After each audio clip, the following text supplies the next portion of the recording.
Hello সবাইকে, তোমরা কেমন আছো? আশা করি ভালো আছো। আমিও খুব ভালো আছি। আমি একটা ব্লগ তোমাদের সাথে শেয়ার করছি। তো আমার মেয়েকে রেডি করে দিয়েছি। রেডি, চোখে সানগ্লাস, হাতে ব্যাগ, জুতো, জামা কাপড় পরিয়ে রেডি হয়ে একাই বেরিয়েছে। আমাকে বলেছে নেবে না, সবাইকে টাটা করে দিচ্ছে।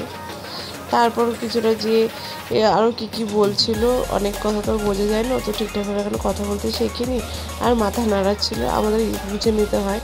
তারপর আবার কিছুটা গিয়ে ওর মনে পড়লো না আবার একটু টাটা করে দিই, আবার একটু টাটা করে দেবে। তারপর মনে হবে ওর একটা ডগি আছে, ডগিটা যে আবার বললো যা যা ডগি যা, চলে যায়। তারপরে করতে করতে আমরা বেরিয়ে পড়েছিলাম মাম্মাম আর আমি একটু ঘুরতে ঘুরতে বলতে দিদির বাড়িতে, কারণ দিদির বাড়িতে ছিল ছাত্রালয়, ওদের বাড়িতে 20-25 জনের উপরে নিমন্ত্রণ ছিল, সবাইকে খাইয়েছিল। তারপর আমরা প্রাকৃতিক পরিবেশ দেখতে দেখতে পৌঁছে গেছিলাম দিদির বাড়িতে। সব ভিডিও তো করা সম্ভব হয়ে ওঠে না।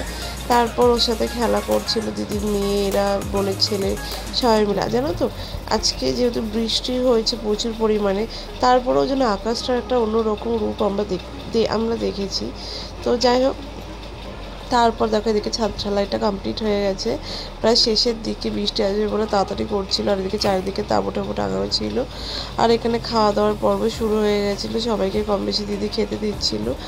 আর এদিকে আমি আর বোন একটু ছাদটা দেখছিলাম যে কেমন, কতটা কী হয়েছে, কোথায় তাঁবু টাবু টাঙাবে, এদিকে তাঁবু সব সরঞ্জাম করেছে। আজকে এইভাবে আমি দিনটা কাটাই।